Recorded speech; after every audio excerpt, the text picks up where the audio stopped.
அன்பார்ந்த மாணவ செல்வங்களே, இன்னைக்கு நம்ம பார்க்க போற பாடம் 8ஆம் வகுப்பு வரைபடத்தாளில் புள்ளிகளை குறித்தல். ஒரு கார்ட்டீசியன் தளத்துல எப்படி கொடுக்கப்பட்ட புள்ளிகளை குறிப்பது என்பதை பற்றி நம்ம இந்த வகுப்புல பார்க்கலாம்.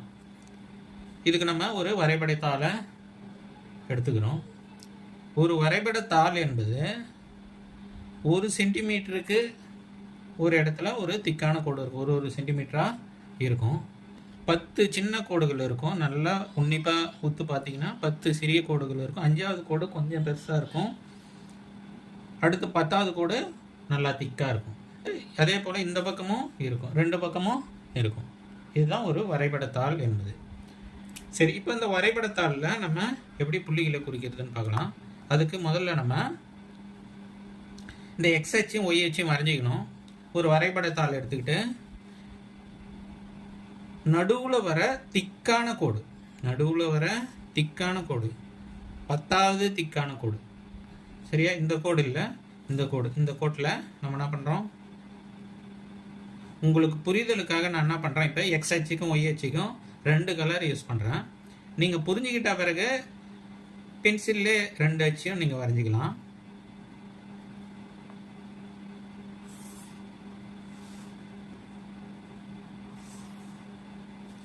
மேலே ஒரு அம்புக்குறி, கீழே ஒரு அம்புக்குறி.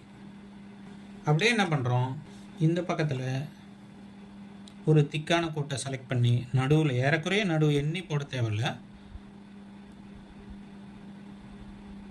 இதில் ஸ்கேல் வச்சு எப்படி ஒரு கோடு போட்டுறோம். இதுவும் 2 பக்கமும் அம்புக்குறி. இப்போ சொல்லுங்கள், இந்த சிவப்பு கோடு எதை குறிக்குது? எக்ஸ் அச்சை குறிக்குது. சிவப்பு கோட்டில் வலது பக்கம் எக்ஸ் அப்படின்னு குறிச்சிடும், இடது பக்கம் எக்ஸ் டேஷ். நீலக்கோட்டில், அதாவது செங்குத்தான கோட்டில் மேலே ஒய், கீழே ஒய் டேஷ். இந்த நடுவில் இருக்கிற புள்ளியை நம்ம என்ன பண்ணுறோம், ஆரிஜின், அதாவது ஆதி புள்ளின்றோம். இதை ஓ அப்படின்னு குறிக்கிறோம், அல்லது 0 அப்படின்னு கூட புரிஞ்சுக்கலாம். இப்போ நம்ம என்ன பண்ணுறோம், இந்த மையப்புள்ளி, ஆரிஜின் புள்ளி, ஆதி புள்ளி இருக்குல்ல, இந்த ஆதி புள்ளிக்கு வலது பக்கம் இருக்கிற அடுத்த திக்கான கோடு, அதாவது 10ஆவது கோடு, 1 2 3 4 5 6 7 8 9 10, இந்த 10ஆவது கோடு திக்காக இருக்கும். அதில் ஒரு சின்ன குறியிடுறோம். இதே போல் அடுத்த 10ஆவது கோட்டில் சின்ன குறியீடு. இந்த பக்கமும் அதே போல் அடுத்த 10ஆவது கோடு, 1 2 3 4 5 6 7 8 9 10. பெரும்பாலும் என்ன தவறு பண்ணுவோம்னா, இந்த 5ஆவது கோட்டிலே குறிச்சிருவோம். அந்த மாதிரி குறிக்கக்கூடாது. இப்போ இந்த வலது பக்கத்தில் இது 0ன்னா இது என்னது, என்ன நம்பர் வரணும், 0க்கு அடுத்த நம்பர் 1 2 3 4. இந்த பக்கத்தில் இடது பக்கத்தில் -1 -2 கீழ் வகுப்பில் எண் கோடு அதில் படிச்சிருப்போம் இல்லையா, அதே தான். இப்போ எக்ஸ் அச்சில் நம்ம என்ன பண்ணுறோம், 2 பக்கமும் ப்ளஸ் வேல்யூ மைனஸ் வேல்யூ ரெண்டுமே நம்ம மதிப்பிட்டோம். அதே போல் இப்போ ஒய் அச்சிலையும் மதிப்பிட போகிறோம். இதான் 0 கோடு. 0 கோட்டுக்கு மேலே 10ஆவது கோடு, 1 2 3 4 5 6 7 8 9 10. 10ஆவது கோட்டில் ஒரு குறி, அடுத்த 10ஆவது கோட்டில் ஒரு குறி. இப்போ இந்த மையப்புள்ளியிலேருந்து அதே போல் கீழே 10ஆவது கோடு, 1 2 3 4 5 6 7 8 9 10. அவசரப்படாதீங்க, பொறுமையாக எண்ணி கூட போடுங்க, தவறு இல்லை. இது நம்ம நடத்துறது புரியாத மாணவர்களுக்கு தான்.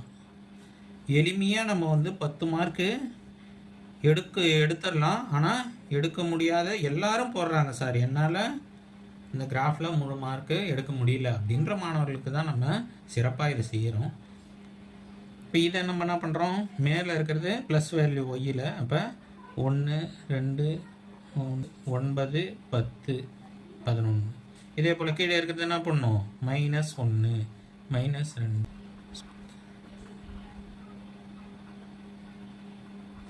இது வரைக்கும் இப்போ புரியுதுங்களா? எக்ஸ் அச்சு ஒய் அச்சு கோடு போட்டு அதனுடைய அளவுகளை எழுதணும். எக்ஸ் அச்சோட ப்ளஸ் அளவுகளை வலது பக்கமும், எக்ஸ் அச்சோட மைனஸ் அளவுகளை இடது பக்கமும், ஒய் அச்சோட ப்ளஸ் அளவுகளை மேல் பக்கமும், ஒய் அச்சோட மைனஸ் அளவுகளை கீழ்ப்பக்கமும் நம்ம குறிச்சிடுறோம். அவ்வளோதான். இது வரைக்கும் நம்ம போட்டு முடிச்சிட்டாலே கிட்டத்தட்ட பாதி வேலை நமக்கு முடிஞ்சதா அர்த்தம். இப்போ வந்து நம்ம இந்த கார்ட்டீசியன் தளத்தில் இந்த வரைபடத்தாளில் நம்ம எப்படி ஒரு குறிப்பிட்ட புள்ளியை வரைகிறதுன்னு பார்க்கலாம்.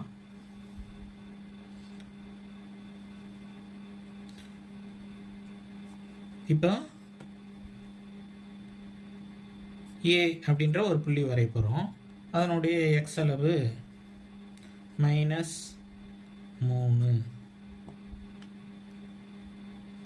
ஒய் அளவு ஒரு 4. இப்போ இந்த ஒரு புள்ளியை நம்ம எப்படி இந்த வரைபடத்தாளில் குறிக்கிறதுன்னு பார்க்கலாம். எந்த ஒரு புள்ளியுமே 2 அளவுகளை கொண்டது. எப்படி ஒரு கார்ட்டீசியன் தளம் வந்து 2 அளவுகளை கொண்டதோ அதே போல ஒரு புள்ளியும் 2 அளவுகளை கொண்டது. முதல்ல இருக்கிறது வந்து எக்ஸோட அளவு, அதுக்கு மேலே எக்ஸ் அப்படின்னு போட்டுக்கிறோம். இந்த எக்ஸோட அளவு வந்து மைனஸில் இருக்கிறதால எக்ஸ் டேஷ்னு போட்டுக்கிறோம். புரியுதா பாருங்க. அதே போல் எப்பயுமே 2வது இருக்கிற அளவு, ஒரு புள்ளியில் 2வது இருக்கிற அளவு ஒய். இது ப்ளஸ்லேயே இருக்கிறதால நம்ம அப்படியே விட்டுறோம். சரிங்களா. இப்போ இந்த புள்ளியை நம்ம எப்படி குறிக்கிறதுன்னு பார்க்கலாம். இப்போ முதல்ல இருக்கிறது என்னது? எக்ஸ் டேஷில் -3. எக்ஸ் டேஷ் எங்கே இருக்குது? இங்கே இருக்குது. இதில் -3 எங்கே இருக்குது? இங்கே இருக்குது. இதில் வந்து உங்களுடைய இடது கையோட ஆள்காட்டி விரலை வச்சுக்கோங்க. -3ல் எக்ஸ் டேஷில் -3. அடுத்து ஒய்யில் 4. ஒய் எங்கே இருக்குது? இங்கே இருக்குது. இதில் 4 எங்கே இருக்குது? இங்கே இருக்குது. இப்போது இந்த 2 அளவும் 2 கோடும் எங்கே சந்திச்சுக்குது? இந்த புள்ளியில் சந்திச்சுக்குது. சரியா இருக்கா பாருங்க. எக்ஸில் -3, ஒய்யில் 4. அப்போ இந்த புள்ளியை இங்கே எழுதிடணும். ஏ -3,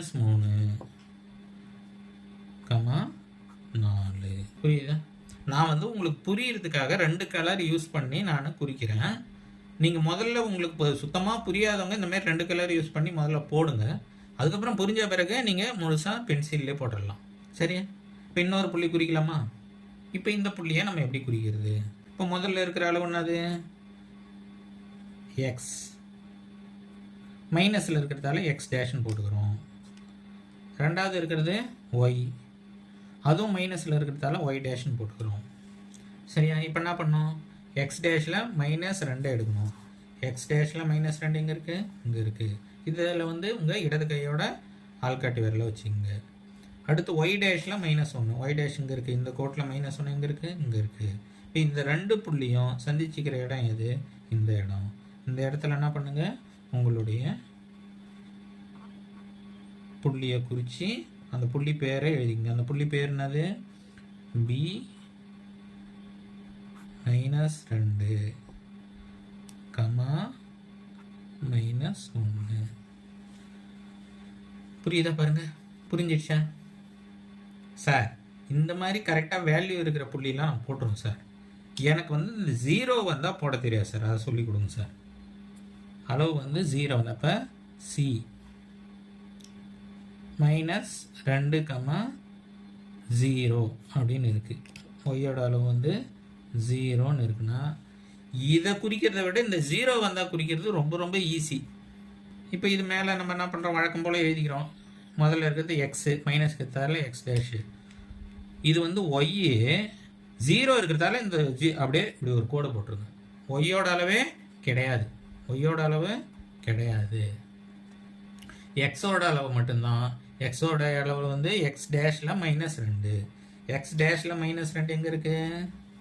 இங்கே இருக்குது. ஒய்யோட அளவு இல்லாதால நம்ம எக்ஸ் டேஷில் -2 எங்கே இருக்கோ அது மேலே குறிச்சிக்க வேண்டியது தான். புரியுதா? இதுதான் சி -2, 0. புரியுதுங்களா? ஏன்னா டவுட் இருக்கா? இன்னும் ஒரே ஒரு புள்ளி குறிக்கலாமா? டி 3, -5 அப்படின்னு இருக்குது. முதல்ல இருக்கிறது எக்ஸோட அளவு, ப்ளஸில் இருக்கிறதால அப்படியே விட்டுறோம். 2வது இருக்கிறது ஒய்யோட அளவு, மைனஸில் இருக்கிறதால ஒய் டேஷ் போடுறோம். எக்ஸில் 3, எக்ஸ் கோடு இங்கே இருக்குது, ப்ளஸ் எக்ஸ் கோடு இங்கே இருக்குது. அதில் 3 இங்கே இருக்குது. அதில் நம்ம மேலே வச்சுக்கிறோம். அடுத்து ஒய் கோட்டில் -5, ஒய் டேஷில் -5. ஒய் டேஷ் எங்கே இருக்குது? இங்கே இருக்குது. கீழே வர கோட்டில் இருக்குது. இதில் -5 இங்கே இருக்குது. இப்போ இது ரெண்டும் சந்திச்சுக்கிற புள்ளி இந்த புள்ளியாக இருக்குது. இப்போ இந்த இடத்துல நம்ம புள்ளி வச்சிடுறோம். புள்ளி வச்சுட்டு டி 3,-5 புரியுதா பாருங்கள். இவ்வளோ தாங்க, ரொம்ப ரொம்ப ஈஸி. 8ஆவதுல நீங்கள் புள்ளிகளை குறிக்கிறது எப்படின்னு தெரிஞ்சுன்னா, 10ஆவதுல சொலையாக நம்ம வந்து 10 மார்க் எடுத்துடலாம். நம்ம மற்ற பாடம் நல்லா படித்தாலும் நம்ம கணக்கில் பாஸ் பண்ணலைன்னா நம்ம மேல் வகுப்புக்கு போகவே முடியாதுங்க. நம்ம கணக்கில் பாஸ் பண்ணோம் அப்படின்னா, சார் எனக்கு கணக்கு மற்ற விஷயங்கள் இயற்கணிதமோ மற்ற பாடங்களோ சரியாக வர்றதில்ல அப்படின்னா, மினிமம் 35 மார்க் எடுக்கணும்னா நம்ம கண்டிப்பாக கிராஃப் ஜாமெண்ட்ரியில் 10 மார்க் 20 மார்க் எடுத்துட்டோம்னா நம்ம ஈஸியாக வந்து 10ஆம் வகுப்பில் பாஸ் பண்ணி நம்ம மேற்படிப்பு போகிறதுக்கு ரொம்ப ரொம்ப ரொம்ப முக்கியமானது கிராஃபு.